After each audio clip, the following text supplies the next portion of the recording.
દિલ્હીમાં હોટલમાં થયેલા અગ્નિકાંડ પછી હવે અમદાવાદ ફાયર બ્રિગેડ પણ જાગ્યું છે। શહેરના અલગ અલગ વિસ્તારોમાં હોટલ અને હોસ્પિટલોમાં ચેકિંગ કરાયું। દિલ્હીમાં હોટલમાં થયેલા અગ્નિકાંડને પગલે હવે ગુજરાત સહિત અમદાવાદની અંદર પણ ફાયર બ્રિગેડનું તંત્ર છે તે જાગ્યું છે, જેમાં અલગ અલગ વિસ્તારની અંદર આવેલા આ પ્રકારના એકમો પર તપાસ શરૂ કરવામાં આવી છે। અમદાવાદ મહાનગરપાલિકામાં આવેલા અલગ અલગ 7 ઝોનની અંદર આ તપાસ કરવામાં આવી છે, જેમાં 4 કરતાં વધુ એકમોને નોટિસ પાઠવવામાં આવી છે। ખાસ અમદાવાદ શહેરમાં જોઈએ તો લગભગ 2900 જેટલા એકમો છે કે જેની અંદર આ પ્રકારના પ્રવૃત્તિઓ થતી હોય છે, જેમાં 2500 જેટલા એકમો પાસે ફાયર એનઓસી છે, જેમાં જ્યારે 267 એકમોની ફાયર એનઓસી રિન્યુઅલ માટે અત્યારે હાલ પ્રગતિમાં હોવાની માહિતી મળી રહી છે। તો 68 એકમો એવા છે કે જેની ફાયર એનઓસી પૂર્ણ થઈ ચૂકી છે, જો કે રિન્યુ કરવા માટે નથી આવી। આવા એકમો પર પણ તપાસ કરવામાં આવી રહી છે। અલગ અલગ વિસ્તારમાં થયેલી તપાસ દરમિયાન ફાયર બ્રિગેડ દ્વારા અલગ અલગ 4 કરતાં વધુ એકમોને નોટિસ પાઠવવામાં આવી છે, જેમાં ફાયર એનઓસી એક્ઝિટ સહિતના ઇસ્યુના કારણે નોટિસ અપાઈ। સંદેશ ન્યૂઝ દ્વારા આજે વડોદરા શહેરમાં ફાયર સેફટી મામલે રિયાલિટી ચેક કરવામાં આવ્યું, જેમાં કેટલાક સ્થળો પર ફાયર સેફટી મામલે ચિંતાજનક પરિસ્થિતિ જોવા મળી। વડોદરા અને મધ્ય ગુજરાતના પ્રસિદ્ધ મંગળ બજારમાં ફાયર સેફટીને લઈને ગંભીર ચિંતાઓ સામે આવી રહી છે। મધ્ય ગુજરાતના મોટા ખરીદી કેન્દ્ર તરીકે ઓળખાતા આ બજારમાં દૈનિક હજારો ગ્રાહકો ખરીદી માટે આવે છે, પરંતુ સાંકડી ગલીઓમાં દુકાનોના વધતા ભરાવાને કારણે આગ જેવી ઇમરજન્સી સ્થિતિમાં ફાયર બ્રિગેડના વાહનોને પહોંચવામાં મુશ્કેલી સર્જાઈ શકે છે। સ્થાનિકો અને વેપારીઓમાં આગની ઘટનામાં મોટા જોખમની ભીતિ વ્યક્ત કરાઈ રહી છે।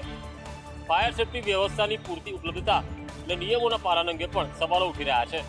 સમગ્ર મામલે તંત્ર દ્વારા તાત્કાલિક તપાસ કરી જરૂરી સુરક્ષા પગલાં ભરવાની માંગ ઉઠી છે।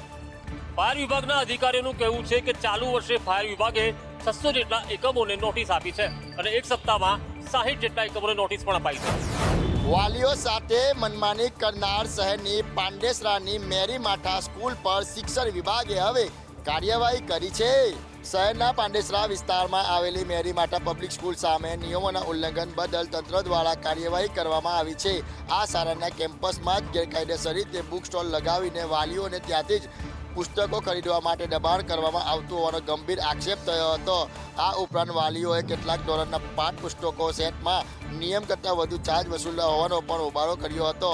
આ સમગ્ર મામલાને લઈને વિડીયો સોશિયલ મીડિયામાં વાયરલ થતાં વિવાદ વધુ ગરમાયો હતો। આ ઘટનાની ગંભીરતાને ધ્યાનમાં લઈ જિલ્લા શિક્ષણ અધિકારી દ્વારા તાત્કાલિક તપાસના આદેશો આપવામાં આવ્યા હતા। તપાસના અંતે નિયમોનું ઉલ્લંઘન સાબિત થતાં મેરી માતા પબ્લિક સ્કૂલને 10,000નો દંડ ફટકારવામાં આવ્યો છે। ત્યારે શિક્ષણ વિભાગ દ્વારા અન્ય સ્કૂલને પણ ચેતવણી આપવામાં આવી છે કે જો આ રીતના કરશે તો આનાથી પણ વધુ કડક કાર્યવાહી કરવામાં આવશે। અમદાવાદના આસારામ આશ્રમની આસપાસ આવેલા ગેરકાયદેસર બાંધકામો પર આવતીકાલે સવારથી તંત્રનું બુલડોઝર ફરશે। મુખ્ય રસ્તાની આસપાસ આવેલા ગેરકાયદેસર બાંધકામો પર ડિમોલેશનની કાર્યવાહી શરૂ કરવામાં આવશે। અમદાવાદમાં વધુ એક ડિમોલેશનની કામગીરી શરૂ કરવામાં આવશે। અમદાવાદના સાબરમતી આસારામ આશ્રમની આસપાસ આવેલા ગેરકાયદેસર બાંધકામો પર આવતીકાલે મોટી ડિમોલેશનની કાર્યવાહી શરૂ કરવામાં આવશે। અમદાવાદ મ્યુનિસિપલ કોર્પોરેશન દ્વારા મુખ્ય રસ્તાની આસપાસ આવેલા ગેરકાયદેસર દબાણો અને બાંધકામો દૂર કરવામાં આવશે।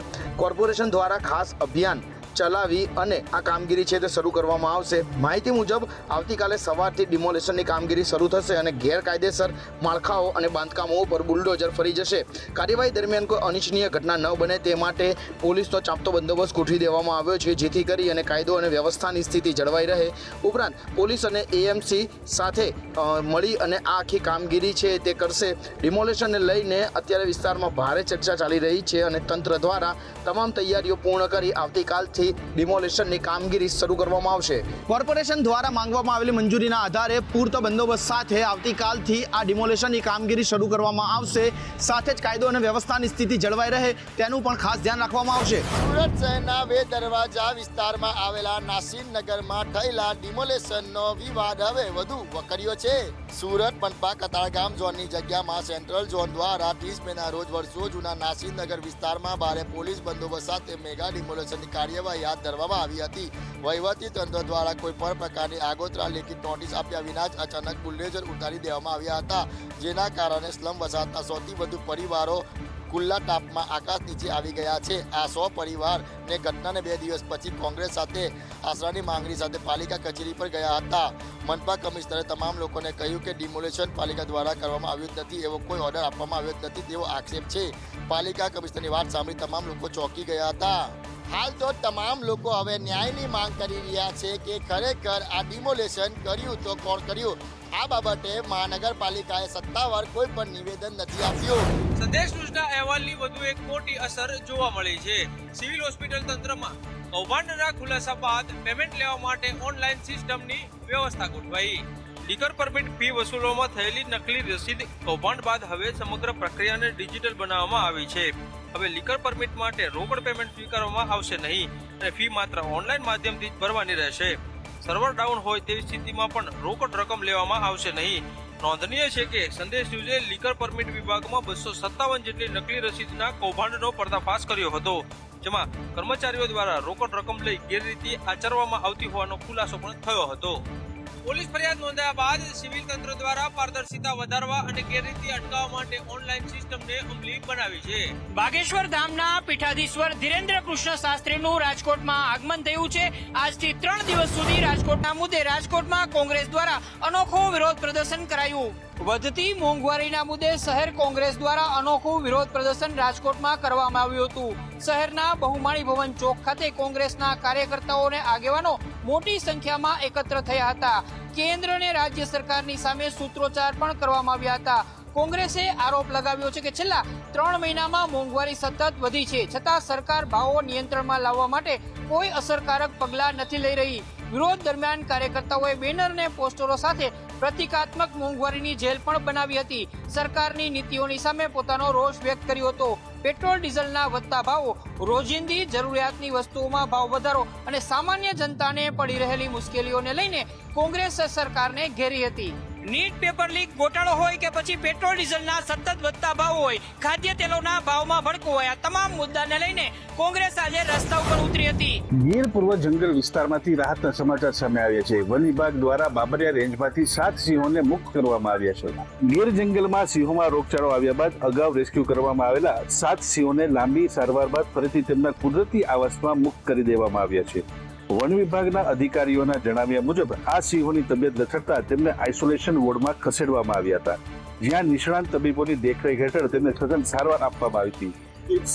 સિંહો સંપૂર્ણપણે સ્વસ્થ અને તંદુરસ્ત જણાઈ આવતા તંત્ર દ્વારા તેમને જે વિસ્તારમાંથી રેસ્ક્યુ કરવામાં આવ્યા હતા તે જ બાબરિયા રેન્જમાં ફરીથી સુરક્ષિત રીતે છોડવાનો નિર્ણય લેવામાં આવ્યો હતો.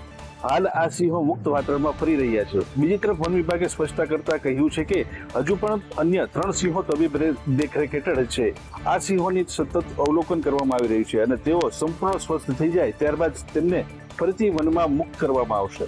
વન વિભાગ દ્વારા લેવાયેલા આ ત્વરિત પગલાંને કારણે ગીરના સિંહોના સંવર્ધનમાં મોટી સફળતા મળી છે. કે મેકડોનાલ્ડના સંચાલકનું કહેવું છે કે જેમણે ઓર્ડર કર્યો હતો એ રિસીપ્ટ પ્રમાણે જ એમને વસ્તુ મોકલવામાં આવી છે. અમદાવાદમાં દિવસે ને દિવસે ખાણીપીણી અને અખાદ્ય જથ્થાઓ પર તવાઈ કરવામાં આવી રહી છે, તો બીજી તરફ ખાવા પીવાની વસ્તુઓની અંદર જીવજંતુઓ અને મંગાવ્યા કરતા અન્ય વસ્તુ આવવાની ફરિયાદો વધી રહી છે. અમદાવાદના બોપલ વિસ્તારમાં આવો જ એક વસ્તુ સામે આવી છે, જેમાં મેકડોનાલ્ડમાંથી બોપલ વિસ્તારમાં ગ્રાહકે વેજ બર્ગરનો ઓર્ડર આપ્યો હતો. જો કે ડિલિવરી એપ મારફતે કરવામાં આવેલા ઓર્ડર પછી નોનવેજ બર્ગર છે એ ગ્રાહકના ઘરે પહોંચ્યું હતું, જેને લઈ અને ગ્રાહકે ફરિયાદ કરી છે. જો કે સંચાલકનું કહેવું છે કે આમાં ગ્રાહકની ભૂલ છે, અમે નોનવેજ જ ઓર્ડર કરવામાં આવ્યો હતો ને એની રિસિપ્ટ છે, રિસિપ્ટના આધારે જ અમે તેમને વસ્તુ મોકલી આપી છે. વધુ એક ખાણીપીણીની જગ્યા પર ગ્રાહકને કડવો અનુભવ થયો. ગ્રાહકે મંગાવેલા વેજની સામે નોનવેજ વસ્તુ મોકલી આપવામાં આવી. રાજ્યભરમાં યોજાશે સ્વચ્છતા અભિયાન. ગ્રામગૃહ વિકાસ, ગ્રામગૃહ નિર્માણ અને પંચાયત વિભાગ દ્વારા સમગ્ર કાર્યક્રમનું આયોજન. રાજ્યભરમાં સ્વચ્છતા સપ્તાહ અભિયાન યોજવા માટે પંચાયત, ગ્રામગૃહ નિર્માણ અને ગ્રામ વિકાસ વિભાગનું આયોજન છે. આ આયોજનના ભાગરૂપ તમામ શાળાઓ અને તમામ ગ્રામ્ય વિસ્તારની અંદર અભિયાન હાથ ધરવામાં આવશે. પીએમના સ્વચ્છ ગામ અને સ્વસ્થ ગામ સંકલ્પ હેઠળ તમામ કાર્યક્રમનું આયોજન કરવામાં આવ્યું છે, જેની રૂપરેખા પણ સામે આવી ગઈ છે. તારીખ 8 જૂનથી 14 જૂન સુધી વિશેષ પ્રવૃત્તિનું આયોજન કરવામાં આવ્યું છે, જેમાં 8 જૂનના રોજ તમામ ગ્રામ પંચાયતમાં જાગૃતિ રેલી યોજાશે. 9 જૂનના રોજ પ્લાસ્ટિક મુક્ત ગ્રામ્ય દિવસની ઉજવણી કરવાનું આયોજન છે. 10 જૂનના રોજ જળાશયો, ખુલ્લા પ્લોટની સફાઈ કરવામાં આવશે, જ્યારે 11 જૂનના રોજ ડ્રેનેજ ટ્રીટમેન્ટ સિસ્ટમની સફાઈ કરવામાં આવશે. 12 જૂનના રોજ શહેરી રસ્તા અને ગટરના કચરાની સફાઈ કરવામાં આવશે. 13 જૂનના રોજ જાહેર સંસ્થા, ધાર્મિક સ્થળોએ સ્વચ્છતા કાર્યક્રમ કરવામાં આવશે, જ્યારે 14 જૂનના રોજ સોલિડ વેસ્ટ નિયમો અંતર્ગત જનજાગૃતિનું કામ કરવામાં આવશે. પીએમના સ્વચ્છ ગામ અને સ્વસ્થ ગામના સંકલ્પ હેઠળ તમામ શાળાઓમાં આ કાર્યક્રમનું આયોજન કરવામાં આવ્યું છે જેનું પાલન કરવા માટે સૂચના અને અપીલ પણ કરવામાં આવી છે.